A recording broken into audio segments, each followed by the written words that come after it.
Can you hear me? Okay, good. I'm glad to see everybody here tonight. We didn't have the snow that we thought we were going to have, so that's good. We all got to get outside and do our normal activities.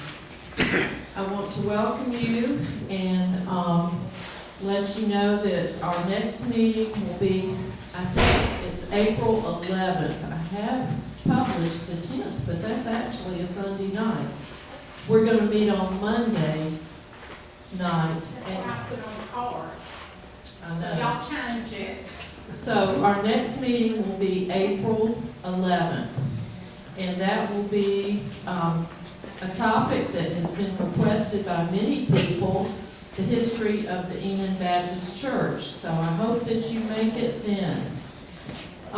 We have a special event next week, and I hope that you can make it. Jack has worked real hard to find a speaker who can talk to us about the King site in Coosa.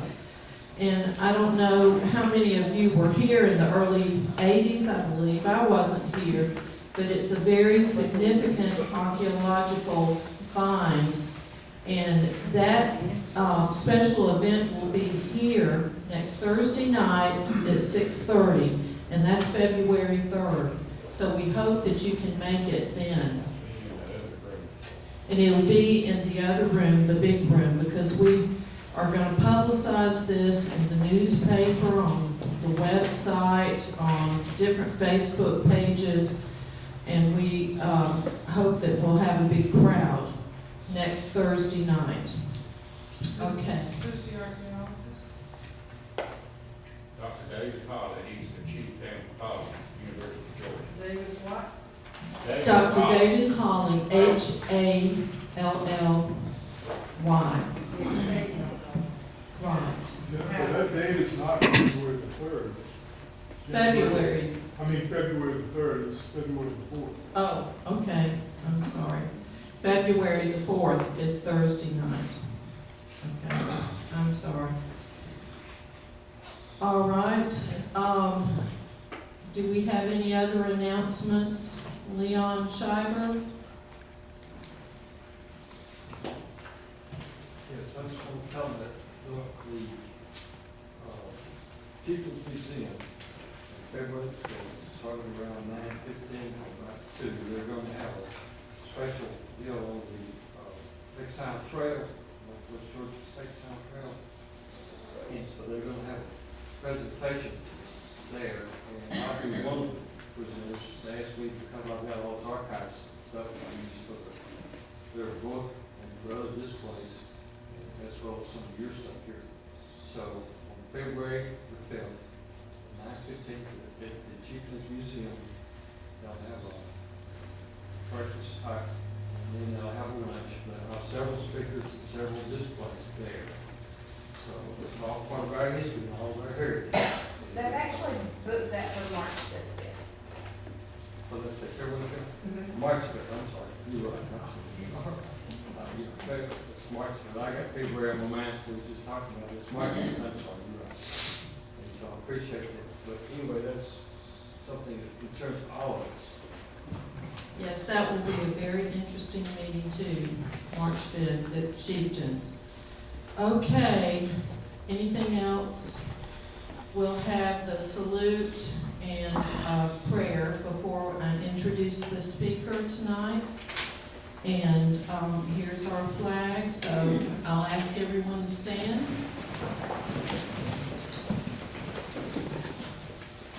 I pledge allegiance to the flag of the United States of America and to the republic for which it stands, one nation, under God, indivisible, with liberty and justice for all. Be seated. Bow your head for prayer. Dear Heavenly Father, we thank you for our history, and we hope to learn from all the speakers and programs we have this year so that we can have a better future.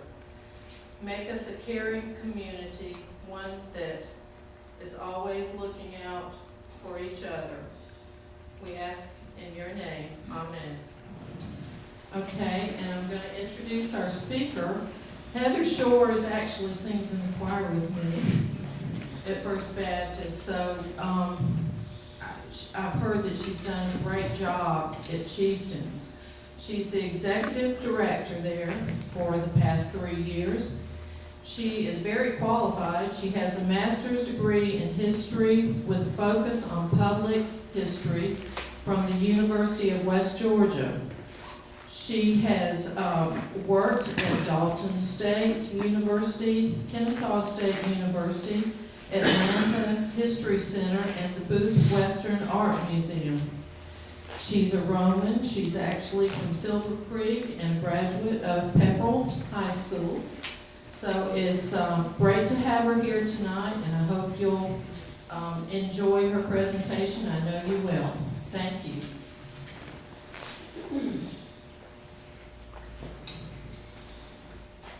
I kind of got your rope down here. Thank you very much for inviting me to come and speak this evening. I appreciate the invitation. I'm not trying to be rude by having my phone up here. I forgot to wear my watch. So I'm going to try to keep myself on task because I know you have a business meeting and some really good smelling food back there to get to. So I'm going to try not to drone on very long because historians, we tend to do that. So as Jennifer said, I've been the executive director at Chieftains for about 3 years now, and I am sure I'm going to get a lot of hands in this room, but how many of you have visited Chieftains before? How many of you have been in the past year or two? Oh, good for you. You get extra food. Nobody else does. For those of you who haven't been for a while, I hope that you will come and see us and see some of the new things that we're doing. For those that have seen it before, you know this building, you've seen this building, but hopefully this evening you'll learn maybe something you didn't know about the building or about the man who originally lived in the cabin that is in the heart of this building, and that is Major Ridge. So Major Ridge, you see him pictured there on the left, did not start life out as Major Ridge. In fact, he didn't start life out here in what we call Georgia in any way, shape, or form. He actually was born in about 1771 in an area that would become Tennessee. So you see an 18th century map. I'm sorry that it's a small map, but you see a map of the United States, or really the colonies by then, that you see there. So Georgia's just little bitty. South Carolina, North Carolina, you see our colonies there, and you see all of that to the left of it, and all of that different Native American groups. So you have the Cherokee, they are spelled Cherakee on there. You also have the Chickasaw, you have the Creek, you have a lot of different Native American nations that are pictured there. And it's important for us to remember that these are nations of people. These are not just little groups here or there. These are nations of people. That's important to remember, especially as we go along. So when Major Ridge first comes into the world, he is called Canumdiclaga. Now, I won't treat you like my second graders that come to the museum and make you repeat that after me. You can if you want to, you don't have to. But that was his Cherokee name. The English interpretation of that is he who walks along the ridge, or he who looks from the ridge. So it was very easy to shorten that to Ridge. So everybody calls him Ridge that speaks English. Now he will have to deal with the colonies. He will be a little boy when the American Revolution takes place. So when he starts to grow up, you will very quickly see a United States formed. And that is who he will deal with as he comes of age. Now, as he becomes a young man, a young teenager, starts to push into his late teenage years, he spends most of his time fighting against this new United States to try to keep white settlers out of Cherokee territory. I don't have to tell you that there were several treaties that got violated over time, from the time we have colonies on up. So you have all these people who are pushing into their area to try to live when they're not supposed to. So you actually have a Cherokee Creek Alliance that fights against what will be the Tennessee militia to try to keep these people out of their territory. The late 1780s, going into the early 1790s, is very fierce fighting. And Ridge decides that the best thing for his brothers and sisters and his parents is to move them. So he moves them deeper into Cherokee territory, into a little settlement called Pine Log, which still exists outside of the Daresville, Georgia. He goes back and continues the fighting. Unfortunately, the fighting also progresses further into the Cherokee Nation, and it will culminate in a battle called the Battle of Etowah, or the Battle of Hightower, in 1793. What you have here is a very fierce Tennessee militia under a gentleman named General John Sevier. We've heard of him before. If you haven't, if you've ever been to Sevierville, Tennessee, you know why. He'll become governor of Tennessee. So you have fierce fighting on his side against this Cherokee Creek Alliance. Now, the interesting thing about this battle is it takes place in the location that is now Myrtle Hill Cemetery in Rome. And you actually see a monument outside the cemetery dedicated to this battle. The Native Americans are led by a man named Kingfisher, who unfortunately is killed in the battle. When he is killed, those who remain kind of scatter back to their homes. You have a peace agreement that is struck between these Native Americans and the United States in Philadelphia the very next year in 1794. And things calm down for a little while. So Ridge will go back to Pine Log. He discovers, unfortunately, that while he has been gone, his parents have passed away. And now he is primarily responsible for his brothers and sisters. So he settles down a little bit and will be part of that Cherokee town. It's also important to remember that for the Cherokee at this time, they are living in organized towns, mostly in log cabins. So you have a town system for the Cherokee. Now, one thing about Major Ridge, he's a really good speaker. He can convince people to do what he wants them to do. And because of that talent, he is actually brought into the Cherokee Council representing his town at the age of 25, which is pretty young to start doing that. One of the best deals he ever strikes in his life is to convince a woman named Susanna Wingate, who is a mixed blood Cherokee, to marry him, because he unfortunately was not the most attractive man you've ever seen. But he convinces her to marry him, and they start their life together. Now, after the Revolutionary War, you had the U.S. government that had started a program that they called civilization. It's okay. We can all wave at the trains, I guess. So you have a civilization program where you have the United States that's basically sending agents out to different Native American nations to teach them how to live this American way. So there's a couple of reasons for that. One of them is we will teach you to live like us and then you'll be less scary. The other is we might make some money off of you if we do this. So you see this. Now, one of the groups that really subscribe to this are the Cherokee. They really take hold of this. And one of the agents that comes through their area that I'm sure you've heard of before is Benjamin Hawkins, and he was very influential for the Cherokee. Two of the people who are really influenced by this are Ridge and his wife, Susanna. So much so that they decide to break away from the town and set up their own individual farm at Uthgaloga Creek outside of Calhoun. So that's their first farm. Between the two locations, they will have 5 children, 4 of whom live to adulthood. And to give you an idea of how Americanized and assimilated they had become, their children's names, 60 sound Cherokee to you, were Nancy, John, Walter, Sarah, and Jane. They had Cherokee names. They didn't typically use them. They used their American names instead. The family itself, again, evokes the sense of community. Let me show you why. Here you have a little bit of the Ridge family. Now you've got Major Ridge up on the left, and as I said, he gets married to Susanna, and they have their 5 children. 2 of the children you see pictured, the one in the middle on the left is John Ridge, the eldest son. The one on the bottom, the actual photograph, is his youngest daughter, Sarah. She will be the only child to grow up in the house we know as Chieftains. She goes there when she's about 9 years old and is there until removal. But it's not just the fact that you have the Ridge family on their farm. They're also very interconnected with other families. One family, to give you an example, is the Wadey family. Major Ridge's brother was David Uwadey. He married Susanna Reese. They have several children, but 2 of the sons they have, one is Stan Wadey, here on the bottom. Anybody ever heard of Stan Wadey before?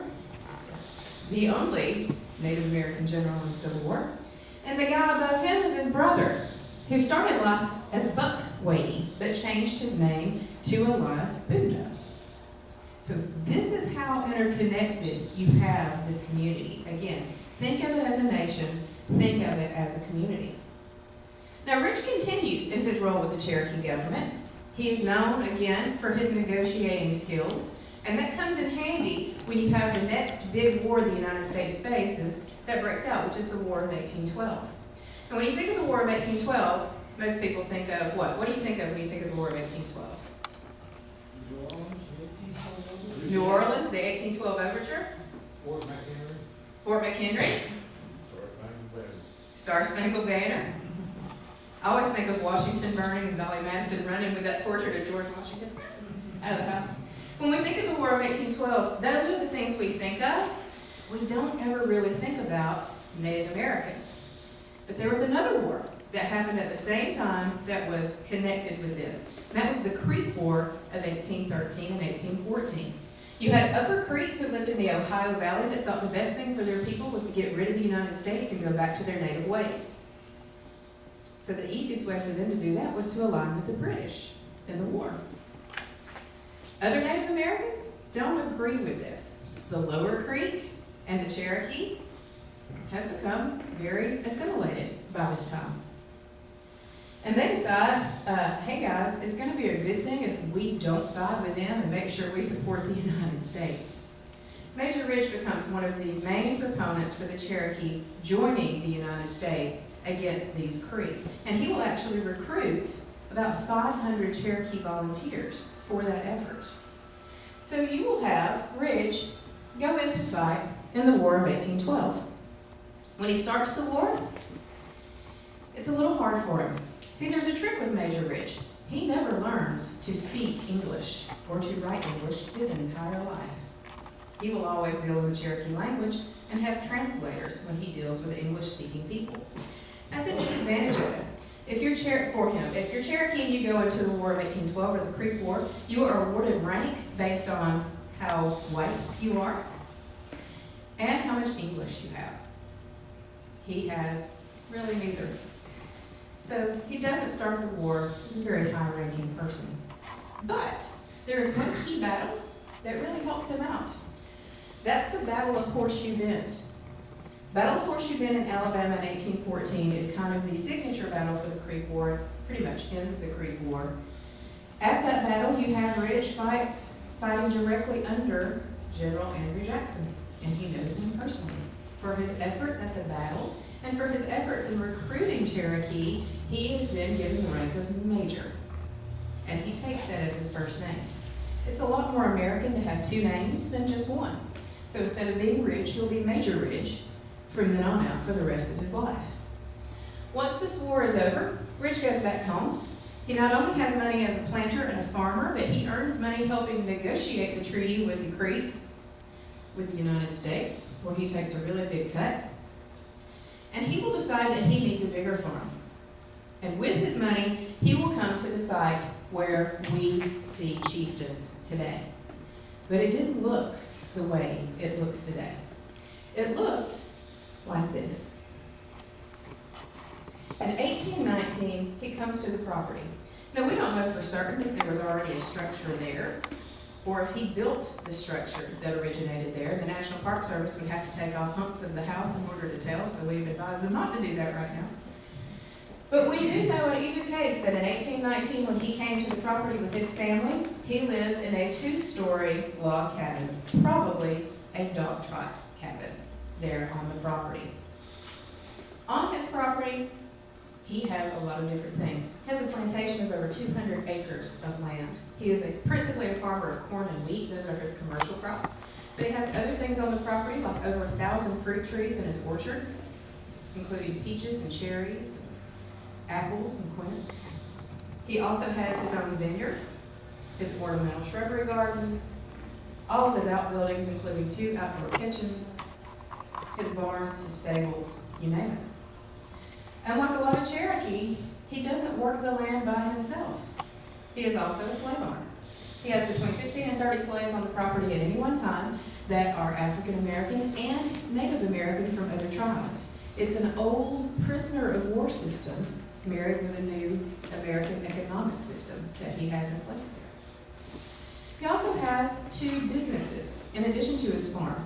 The first he has is a trading post, which is pretty smart for him to have, considering that the Riverwalk you have in Rome was then called the Ross Ridge Road and was the main road through there. So having a trading post is pretty smart. The man he had running the trading post was a white settler named George Lavender. If you've heard of Lavender Mountain, it's the same family. The other business that he had, the one that made him the most money, however, was the ferry that he operated across the Ustamala River. So he was smart. Of the over 200 acres of land he had, he owned about 12 acres across the river from the museum on what is now Berry College land. Smart thing to do. He could charge people both ways across the river, and he didn't have to rent his landing site from anybody. Smart man. So smart and so enterprising that he will be the 3rd wealthiest Cherokee in the state of Georgia by the time they are removed. An 1836 valuation of his holdings, this is just his stuff, in today's money would be $500,000. That's without his annual revenue from his businesses and his crops. This is a wealthy man. So let me ask you, if you come into a good bit of money, do you think you might upgrade your house? Some people do. He wasn't any different. In 1828, he actually makes the move to change the house. And it goes from this to this.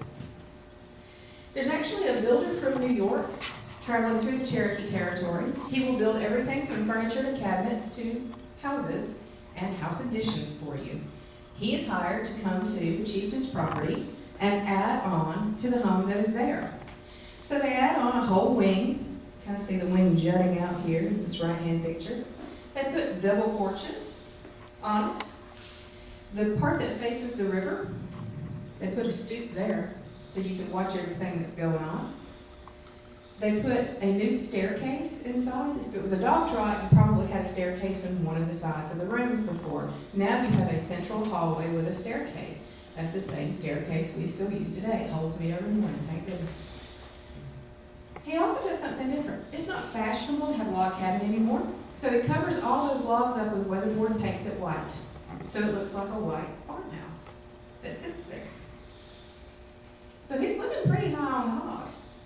Unfortunately, things are about to change, not just for him, but for the entire nation around him. By the time you get into the 1820s, Rich has worked his way up in the Cherokee government till he is Speaker for the National Council, which means he's one of the guys who travels to Washington, D.C. on a pretty frequent basis to try to negotiate for his people. And they're going to need some negotiating. You've got about 16 to 20,000 Cherokee who live in the nation. 9,000 live in Georgia. The others are spread through Alabama, Tennessee, and North Carolina. By the time you get to the 1820s, this is a very sophisticated nation of people. They have their capital at New Echota, which is now at Calhoun.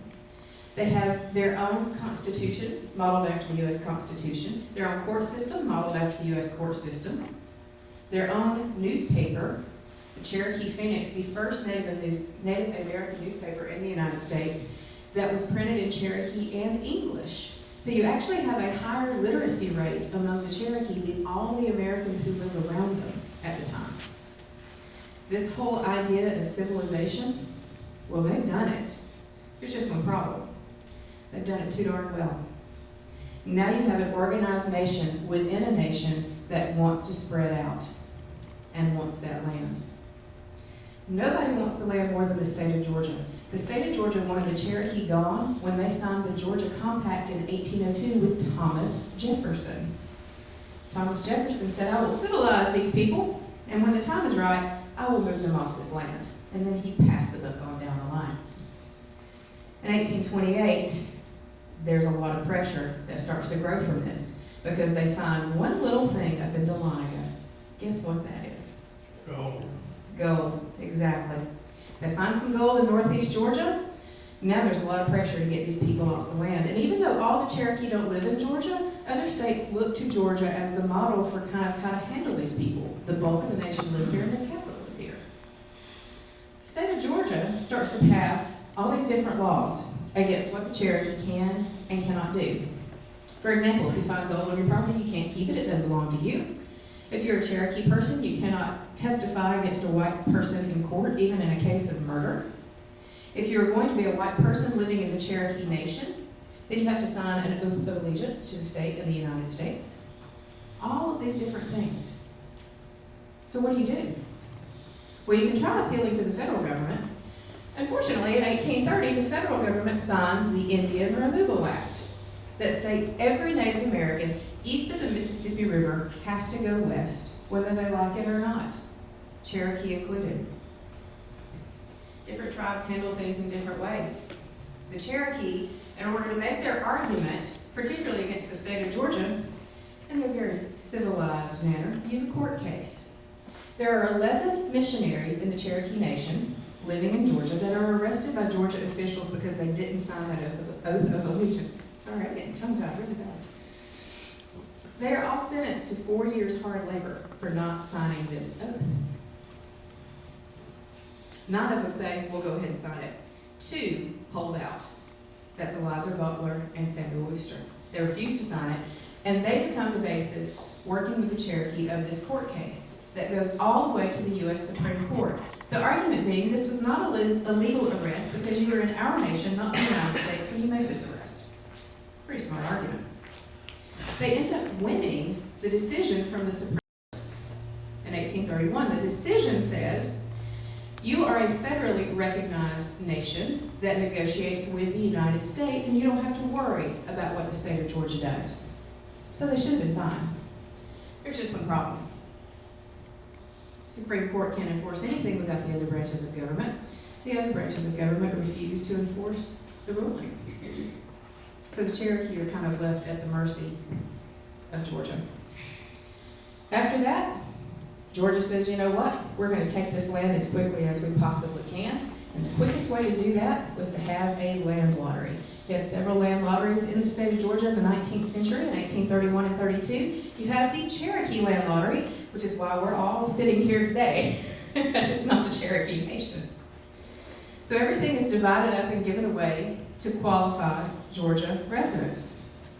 So this beautiful house, all the land around it, was all given away to other people while Ridge and his family lived there.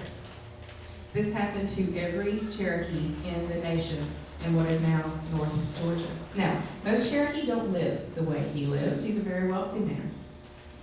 Most of them still have their cabins. They work as skilled tradesmen or they do subsistence farming.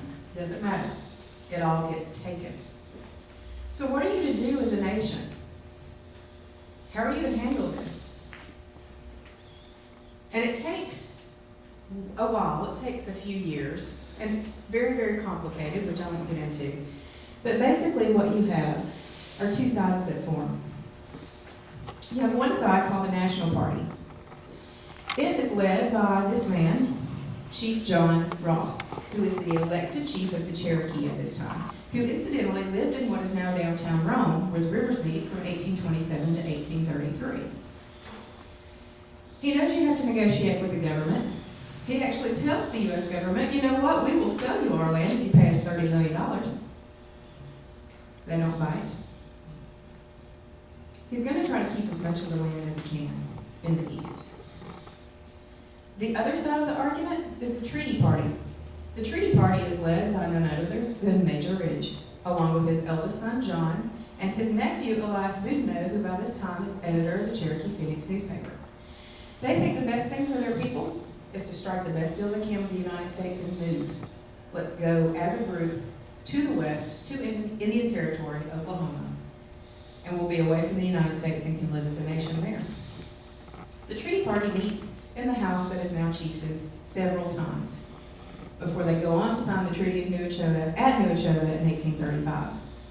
It's never a legal treaty for the Cherokee Nation. He didn't sign it. He's their elected chief. A lot of people didn't agree with him. But it's enough for the United States because remember, Ridge is the negotiator that is recognized by the United States for the Cherokee people. The United States ratifies this treaty by just one vote in 1836. and they give the Cherokee until 1838 to clear out and move. Ridge and his family will go ahead and go. In 1837, they pack up what they have, and they head west to Oklahoma, and they establish homes and businesses there. But thousands of Cherokee refuse to go anywhere. And when their time is up, that's when they're forced out along what we call the Cherokee portion of the Trail of Tears, where about 4,000 of them die along the way. It's about a quarter of their nation. So Ridge is a controversial figure. Some people say he was a traitor to the Cherokee because he led the treaty party and he signed the treaty. Other people say he did the best he could in a bad situation. He didn't know that the Trail of Tears would happen when he signed the treaty. That did come a few years later. But in either case, there's two things we do know about Ridge. He was 67 years old when he packed up everything he owned and went 800 miles west by boat and wagon to start over in a place he'd never seen. And didn't have a home to go to. They didn't have houses already waiting on them. They had to build one to go there. And he could have stayed. There was a provision in the treaty that said if you qualified, you could stay, which basically meant you gave up your Cherokee citizenship, or you get out. But he didn't. The other thing we know about him is he knew beyond a shadow of a doubt he would die for signing that treaty. As part of the Cherokee Council, he had helped pass a law years before that said if you give up land, you can be killed for it. And that's exactly what happens to him. Once all the Cherokee who were moving west have gone, in 1839, Major Ridge, his son John, and his nephew Elias Bugno were all killed within an hour of each other by their own people. And they're buried out there today. So it's not a happy story, but it's an important one. Because for a while, all eyes were turned to this section of the United States to see how the United States would handle these people, this nation of people that had been around long before colonists and Europeans had ever gotten here. Unfortunately, they handled it poorly. So people come to the museum and they'll say, well, have you got his furniture? No. He had to have something to sit on in Oklahoma, so we took that with him. But what we do have is a significant archaeological collection composed of a lot of items that date from the time period that he was there. His English lustreware, his fine china, and his coin silver spoons. But the biggest artifact we have is the house itself. Once the Ridges leave, this becomes regular real estate like anything else. The woman who received the house and the acreage right around the house is in Augusta, Georgia. She doesn't want to live here. She sees it as a real estate investment, so she sells it to a judge who is also in Augusta, Georgia, Augustus Verdery. He will run it as a satellite farm. It will trade hands, just like property, and be a working farm. Once you get to the Civil War, you have a very interesting man who lives there, Augustus Wright. He is there from 1855 to 1863. He is one of the guys who had actually voted against secession, but once Georgia went with it, he went with it too. He will raise a military unit, and he will actually be offered the provisional governorship of Georgia during Reconstruction by Abraham Lincoln, which he wisely turned down. It's probably the best career move he ever made. You have other people who come later on. You have the Jones-Jeffries family. They live in the house the longest of anybody. They are there 55 years. They come in 1863, and they are there all the way until the 1920s. They see a lot of history. This picture that we have down here on the bottom is actually the family at the funeral for Ellen Axon Wilson.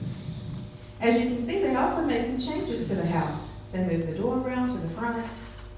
They start to orient it differently. You still have the double porches. So how does it look the way it does today? Well,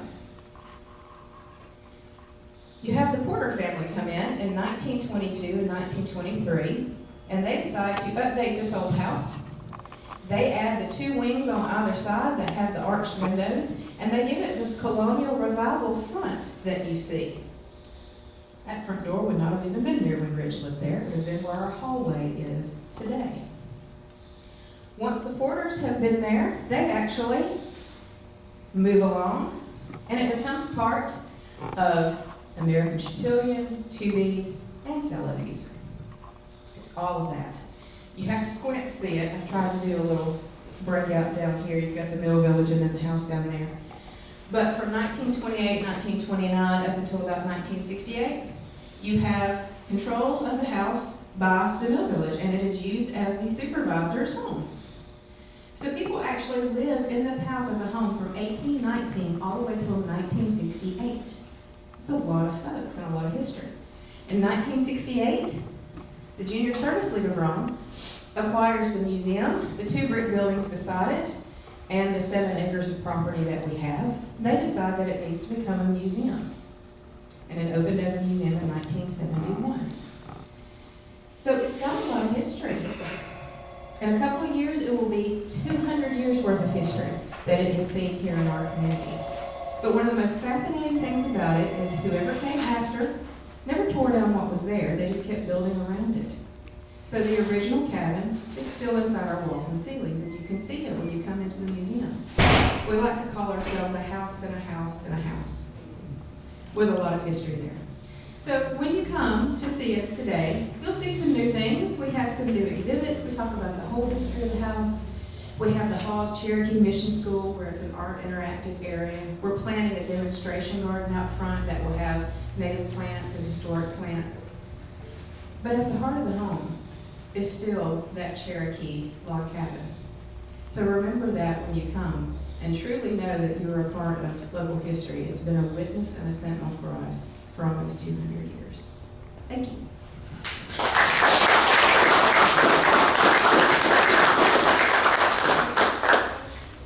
Sure. I will try to field questions. If you have questions, let me know. Yes, ma'am. I'm curious about where Major Ridge landed in Oklahoma Mhm. and where he's buried. He is actually buried in Polson Cemetery, which is basically just over the line into Oklahoma from Arkansas. If you come by the museum, I've actually got a brochure that has a map in it that shows you exactly where it is. So it is just across the border from Arkansas. From what we understand, he had actually gone into Arkansas to visit somebody and was on his way back when his horse stopped to drink from a creek and he was shot 5 times from his horse. Yes. Did any of the Cherokee descendants sue to get their property back? We've had none approach us about it, which is good. It's an interesting situation that you have with the treaty and how everything was done with the United States. Today, the Cherokee Nation is a very strong nation. It's the biggest and most organized, basically, Native American nation in the United States. It is recognized as a federal entity that deals with the United States government. Reparations were approached, but there's been no move to come back for land. I don't think it would work with all the legalities behind it. It would be kind of nice if it did, because we missed out on the whole culture here. I mean, think about the state revenue. Oh my goodness, that Oklahoma gets from the Native Nation. One thing about us is we are a privately owned 501c3, so we're a nonprofit, but it's private property. So a lot of Cherokee will come to visit us because it's one of the few privately held areas that they can come that was actually part of their Cherokee Nation. So I don't know if anything will develop in the future. I have a feeling that it probably won't, that they're probably doing what they're doing now and they're making good money at it. The folks in the Eastern Band up in North Carolina have been very kind as well, but they seem pretty settled where they're at. So, and if anybody knows anything else, let me know, because I don't profess to be an expert on how that works today. You come back for it? I couldn't blame you. I could not blame you. And it's a beautiful piece of property too. So we'll just all live together. We'll just all be together. Not just the chieftains, but all of them. I mean, It's all of North a Georgia. lot of these farmers around here could be dispossessed. It's all of, Cherokee really got together. it's all of North Georgia. It'd be an interesting but kind of an ugly scene. We do have a lot of rich descendants though, who are members of the museum and come and visit the museum and help with things at the museum and really enjoy that time of their heritage. And are glad that it's still there and standing the way it is. Yes, sir. In Oklahoma, do they still identify themselves as descendants of those that volunteered and those that were forced? Or are they pretty well? Well, it's an interesting tale. I can tell you my experience and I can tell you what I've read as well. This is what a lot of people don't think about. Once you get to Oklahoma, a lot of people stop with the story there. Oh, they went to Oklahoma and lived happily ever after, right? Well, you'd already had two factions here, pro-treaty and anti-treaty. And then they get to Oklahoma, right? Now, you had already had a very small group of Cherokee who had gone on to Indian Territory before a treaty was ever signed. They saw the writing on the wall, and they went. They went out and established themselves as the Cherokee Nation. They're called the Kituah Band, or First People. Then in 1838, you have a whole other group of people that come in going, we're the Cherokee Nation. And they're split between pro-treaty and anti-treaty. And the arguments continue. Stanway was accused of burning John Ross's house down because he blamed him for the execution of his family. It gets kind of ugly.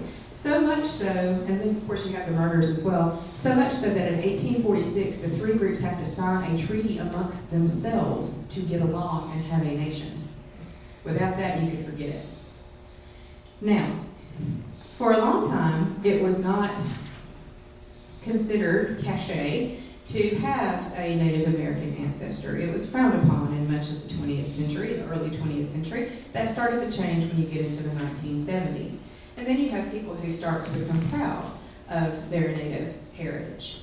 And as I said, we have a lot of descendants, of the Rich family today, and they're proud to say that. And I don't know how many people come into the museum and say, my great-grandmother was a Cherokee princess. And let me tell you, first of all, there were no princesses. Second of all, if there were that many Cherokee princesses, they probably would have had to have gone in the first place, because that's too much royalty to move.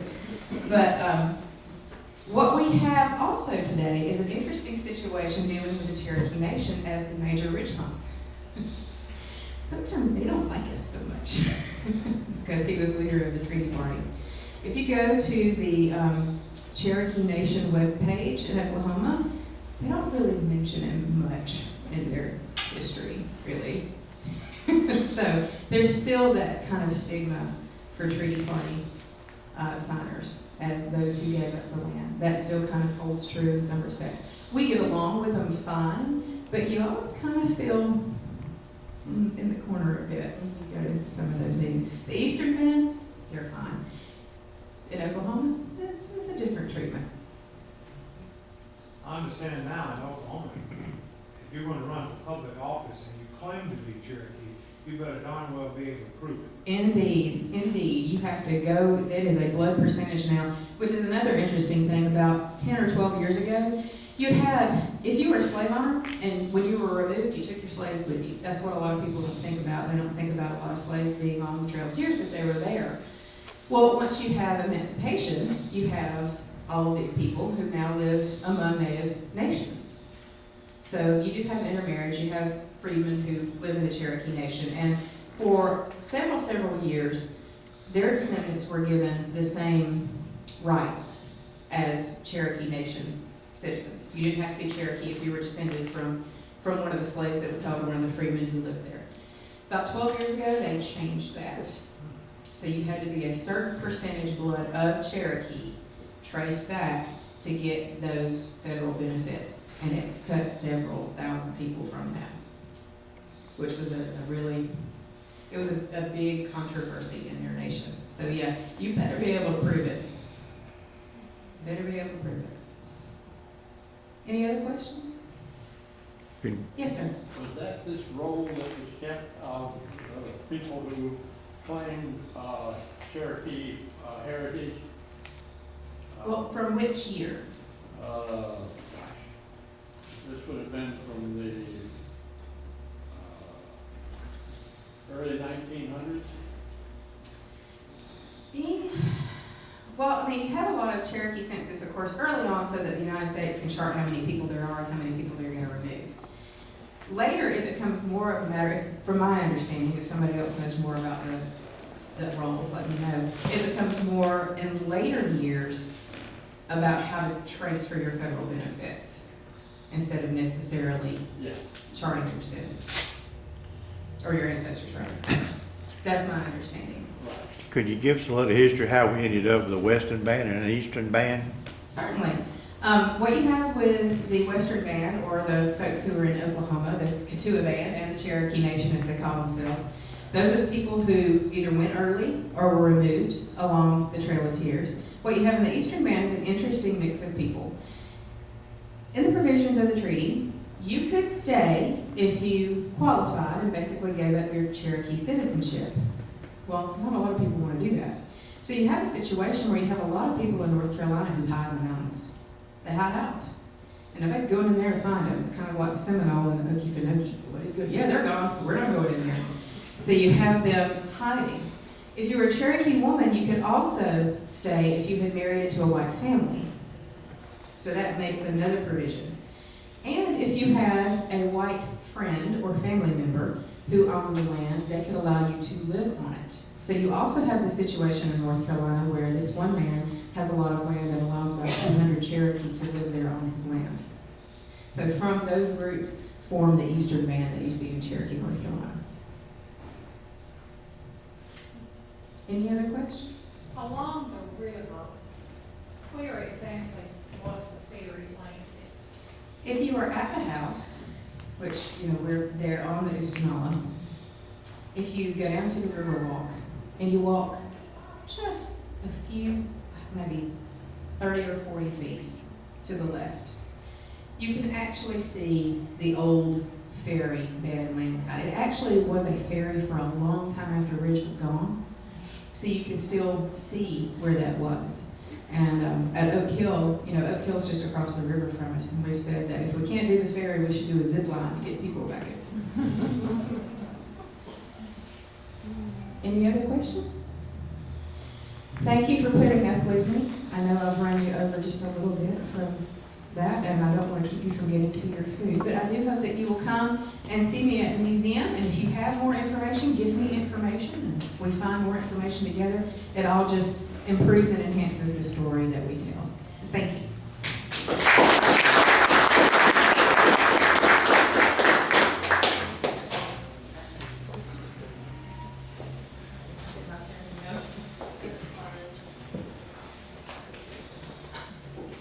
Okay. Just turn it over.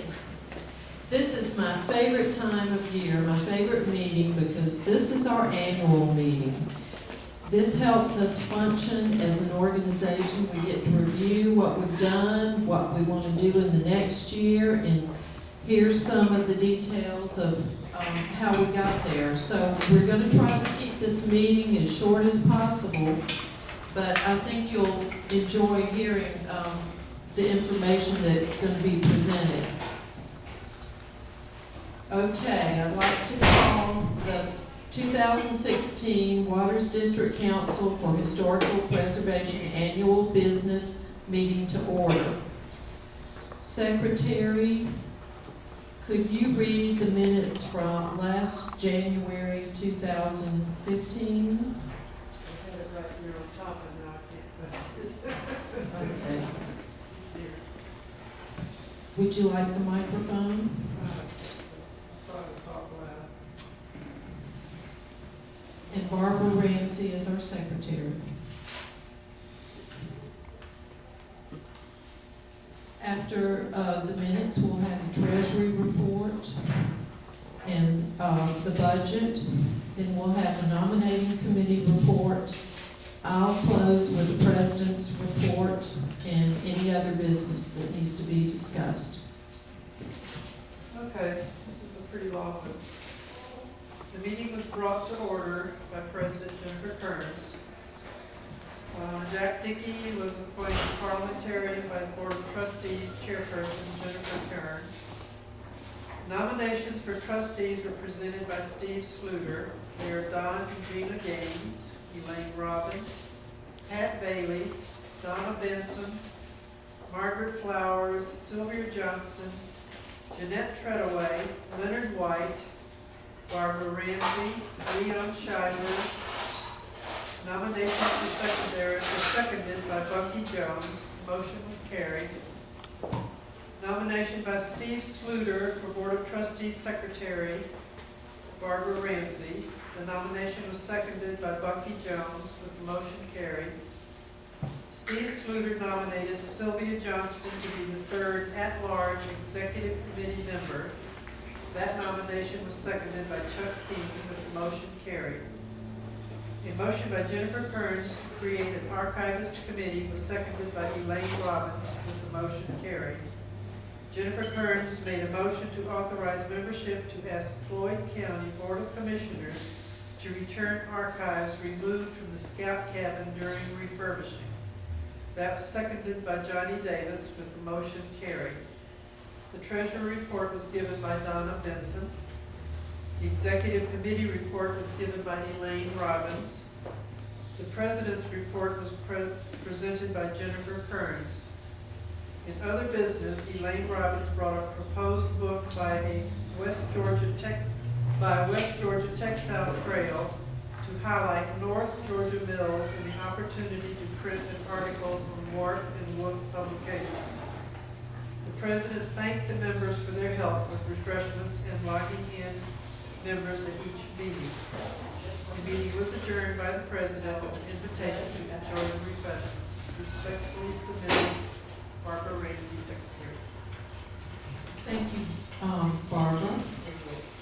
Okay, can we have the treasurer's report? And would you like the microphone?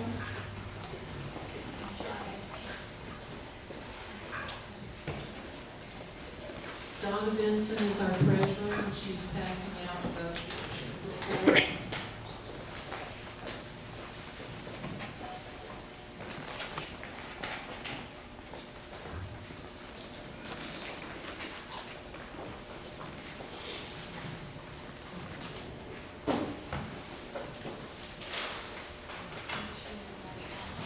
Did everybody get one?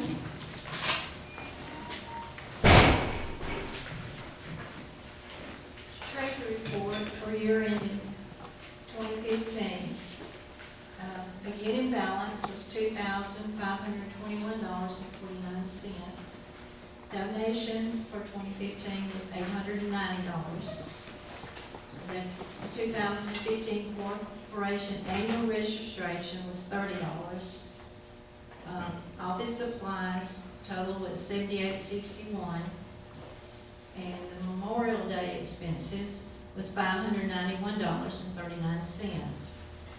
And our website expenses was $200, for total expenses of $900.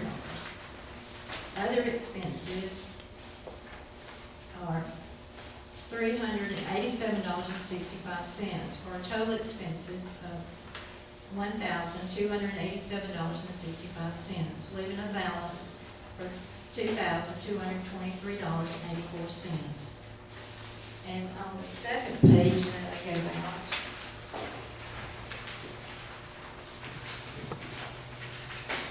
our proposed annual budget for 2016 is organization fees went from $125 to $100. Office supplies went from $300 to $200. Special events stayed at $500. Archives and website went from $2,000 to $1,500. Other expenses stayed at $500. Our total budget went down from $3,425 to $2,800. We need to approve the proposals. Parliamentarian, this is where you can help me. This is the budget. We have people voting by the trustees, and you have to call trustees meeting today. Okay, I'm calling a trustees meeting to vote on the budget. And those trustees that are present, I make a motion to approve the budget. Yeah, her report is actually a motion on it. Okay. You can ask for a second. Can I have a second? Okay, we have a second. Okay, all fair. What? Listen to Jack. Okay, do we need to vote? Yes, you do. Okay, Call the question. okay, I call the question. Those in favor? Those in favor, say aye. Aye. Okay, thank you. Like sign. Those opposed, like sign. We don't have any opposition.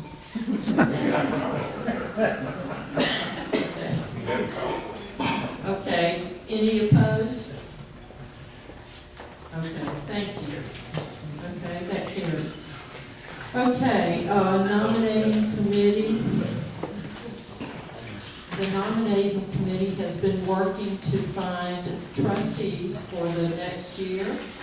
And they have presented the following slate of nominees for the Board of Trustees: Johnny Davis, Marie Everett, and Robert Bunky Jones.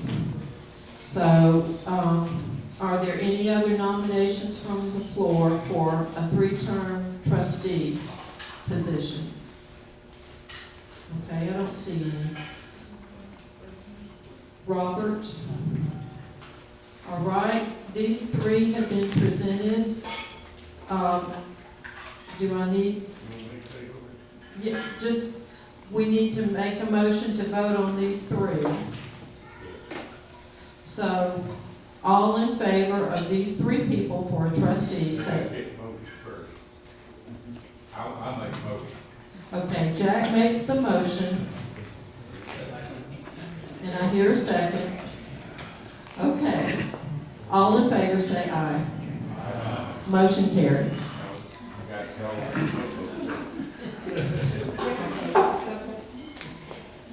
Okay. Okay, any opposed? Okay. Motion carried, thank you. Okay, and I'm going to close with a president's report. This is the easiest thing for me to do at this meeting, and I enjoy coming up with it every year because I feel like we've made a lot of progress with this organization. And I'm just going to read it. The 2015 year was supported by 4 programs. In January, Dan Roper, editor and publisher of Georgia Backroads magazine, gave a program on the identity of a 12-year-old girl buried in a grave in Armurchie. The April speaker was Doug Walker, describing the Berry Eagles. In August, our Troop 30 Boy Scouts gave their history. Jefferson Davis was the subject of our October meeting given by columnist Roger Hines. All the programs were well attended. The 2016 programs have been posted on the website. In January, we have Heather Shores talking about the history of the Chieftains. In April, we have the history of Enon Baptist Church given by Marshall Plants. In August, the Shannon Girl Scouts will give their history. Concluding our meetings for 2016 in October will be Lee Callan's book, Here's My Heart, a Rome World War II love story. Our Memorial Day has become a standard for the community. Our 2015 speaker was Chaplain Billy Brown, veteran service officer. 12 World War II soldiers are memorialized at the Brighton Monument, and 5 are listed and remembered at the Model School Monuments. This annual event takes many hours of planning with phone calls and meetings. For many years, Mr. Bunky Jones has taken the details and created a memorial that all remember. Like many leaders, it is time for Bunky to pass this on to another. Mr. Max McAdams, Scout leader, Troop 30, has been involved for quite a few years. And as I understand it, Max has agreed to chair the memorial committee. And Max, could I ask you to stand so we can all see you? And we appreciate that. Troop 30 Boy Scouts have been part of this memorial from the beginning. It is only appropriate for them to continue this important tradition. Bunky will still be involved, but the leadership of the event will now reside with Max McAdams and his committee. In addition to our regularly scheduled programs, Jack Dickey has arranged a speaker from Athens, Mr. David Hawley, to come tell us about the archaeological exploration here in the Coosa Valley in the early 1980s. This should be a very interesting program since artifacts of a sword were discovered and believed to belong to DeSoto's members. That meeting will be next Thursday, February 4th, here in the Shannon Recreation Center on the other side at 6:30. With changes in the Recreation Department in 2015, we did not make any progress in preserving our material archives. They are being temporarily stored in a back room in the Shannon Pharmacy. I hope to meet with the new staff this year and make plans for a more suitable area for our archive storage. Jeff Ratliff at the Shannon Pharmacy has been very gracious to allow us to keep these items there. Please let him know how much we appreciate his contribution. Membership dues have not always been stressed at our meetings. To continue work on the website and future archive storage and displays, I would like to ask you to please make your contributions timely in the early part of the year so we can make sure our budget is met. And as you heard, our budget has been reduced because a lot of the upfront cost with the website been met. We are not specific about any money, any amount of membership dues, only what you can contribute. There are many people involved in putting these programs together. I would like to thank these: Wayne Benson for reporting the programs, Sylvia Johnston for making sure we can hear the speakers, Elaine Robbins for setting up refreshments, Donna Benson, our treasurer, for keeping our finances straight, Barbara Ramsey, our secretary, for minutes of the meetings, Marie Everett, Pat Bailey, and Donna Benson for checking people in. All those who have brought refreshments, the Friendly Rivers Homemakers Club provided refreshments in October. Connie Sluter always contributes refreshments. And a special thank you goes out to Chuck King. Chuck has spent a lot of time converting our program recordings so they're in a suitable format for the website.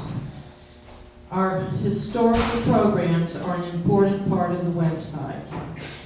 And I know that was kind of long, but I just feel really proud of what we've accomplished here, and I look forward to more. So hopefully you can make it back next Thursday night. We're going to publicize the meeting, and you'll get an email. Check your newspaper, listen to Nell Reagan next Tuesday. Yes, John? Jennifer, it was in tonight, today's Woman Records about, Yes. next Thursday. Thank you. Yes, Doug Walker had a little snippet about that meeting on the front page of the Roman Record this morning. So anyway, thank you all very much for coming, and we look forward to more meetings this year. Thank you. I got a question. Okay. You got 2 meetings open right now, you got to adjourn the meeting. Meeting adjourned. Oh, you got to adjourn the trustees meeting, or you open the club goes, so just matter of formality. Okay. Adjourn it and also adjourn the annual meeting. Okay, I adjourn the trustees meeting and the annual meeting. Thank you. And Sylvia. One question. Our original PA system has died. We had to get another one. Does anyone know of somebody that tinkers on electronics that we might could take that first system to get them to see if they can get it going again? If y'all run by anybody that you think of, I don't know if Coosa Valley Tech still does anything like that or not, but I'm hunting somebody, so if y'all happen to run by somebody or think of somebody, let me know. Okay, thank you, and I hope you all will enjoy some refreshments back here.